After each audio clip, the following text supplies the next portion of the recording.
Elizabethtown Kitray Council's split decision towards development fees. The council members last week are divided on deciding on the fees for new homes, with some of the members arguing that growth should pay for growth, while the others want to preserve the township open for business and abandon the existing charges. The township's fees for 2,500 new homes might be a burden to new homeowners and might cause them to have second thoughts because of the low fees on other surrounding townships, said Linton. Love Smith took the opposite opinion, saying, growth should pay for growth.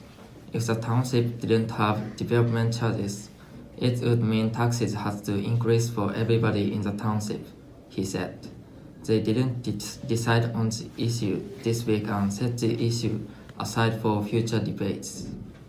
It relates to civics because it's tackling the development fees for community. Jason Baker supports amalgamation idea. Jason Baker proposed the idea of amalgamation of the city and the surrounding townships to the Council of Elizabethtown Kitray on Monday of the 11th of February. Most of you know that I am an advocate for amalgamation, he said to the council. He also supports that there should be a representative in each municipalities that are amalgamated. Although this won't come easily as the city of Brockville also has problems to deal with, but he believes that this is the next step towards a modernized government. Related to civics that because this is the next step towards a modernized government. Provincial news, Ontario plans to charge large pollution emitters. The Progressive Conservative government has posted a proposal to combat climate change for the system on Ontario's environmental registry on the last week of February the 12th. Ontario would set the facility-level greenhouse gas emissions for standards rather than absolute cap emissions that the Liberal Party has posted. The companies who exceeds the emissions standard would pay $20 at the beginning per ton. The price would raise $10 a year until they hit the $15 maximum a ton in 2022. This was made to oppose the federal carbon tax of the province, which would take effect on April 1st, 2019. Although companies will support his idea, the federal carbon tax plan will take effect and at least at the end of 2022. This relates to civics because it is our civil duty to take care of the environment. Even though the companies would pay $20 a ton, it would not do as much as it would do, because they would just pay it off and ignore the emission standards that Doug Ford's idea will, if it is proposed. Tobacco drug bust. The RCMP has seized nearly 2 tons of tobacco last week. 3 people were arrested for smuggling tobacco. The first one started in February the 4th, when officers stopped a smuggling operation behind the Children's Aid Society in Cornwall, Ontario. They arrested a 24-year-old man carrying 42 bags of 563 unstacked of fine-cut tobacco. The morning of February 6th, they stopped a pickup truck carrying 38 bags of 653 of unstacked fine tobacco in South Glengarry, Ontario, arresting a 59-year-old man and a 19-year-old. A short time later, another truck seized in Somerstown, Ontario. It was loaded with 40 bags containing 693 kilograms of fine-cut tobacco. All accused are charged with the Excise Act and Tobacco Tax Act. The 50-year-old is also facing charges with flight from police and dangerous driving. This relates to civics because it is an illegal act to smuggle goods and not pay your taxes and going and driving away from the police when they search you. On February 14th, 2019, an Amber Alert was sent out for a missing girl. At 11 p.m., this caused many people to be woken up by their TVs and phones. Many people complained to the Peel Regional Police Station on Twitter or by sending them emails. The Amber Alert did end up help the police find the missing girl's kidnapper because someone saw the license plate and car that belonged to them. Many police officers believe that this is a sad thing, that many people would complain about them doing their best to help find a missing girl. I believe this relates to civics because these people were complaining and using their right of free speech to criticize the government, even though it is something that government officials do not like. In the end, I believe that the police officers, though, are correct in their criticisms of the public about them complaining of such a late Amber Alert. On Thursday, February 14th, 2019, a convoy of over 100 trucks left Red Deer, Alta, Alberta, heading to Parliament Hill to protest the lack of support in the energy sector. The convoy is expected to reach Ottawa next Thursday for a 3-day rally. The rally is open to Yellow Vest protesters, and their goal is to raise $100,000 for their efforts. Some trucks have signs that say, Canadian oil before Saudi oil.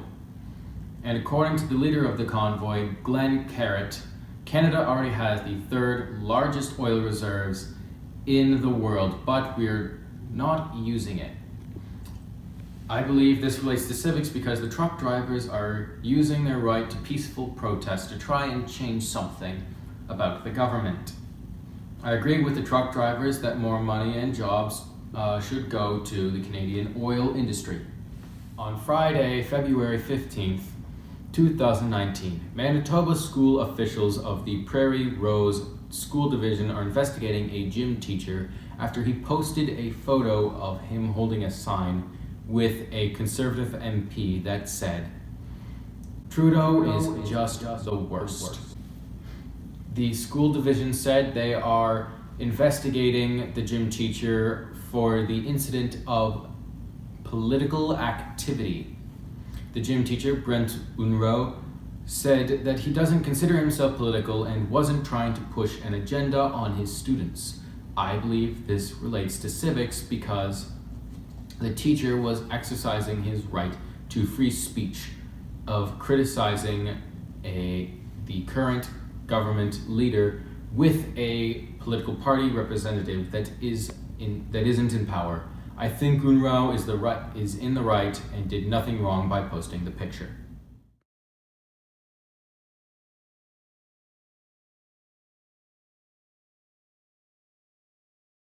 I don't know. So, do you believe that the gym teacher in Manitoba who posted a photo with the Conservative MP holding a sign that says Trudeau is just the worst should be investigated by the school board that he works for political activity? I think the teacher probably didn't use very good judgment in trying to make a political statement in a public forum, especially on his place of employment. I'm not sure I agree with the investigation. However, I'm not aware of what the contractual expectations are that the teacher is employed under. And if there is a provision that explains that his political views should not be disseminated during the school day on school grounds, then he has opened himself up for a bit of scrutiny that you would expect to unfold. I think it's an unfortunate situation, but I think in this case, depending on the way the contract is written, the employer will have grounds to investigate the teacher and his actions, yes. So even though he took this photo on his own time off school property, this is still kind of like, it still violates his contract, would you say that? Well, it depends. I mean, if it has become something that he has used on campus, Can you call session 103, please? if this is strictly an off-campus thing, then that's a different issue.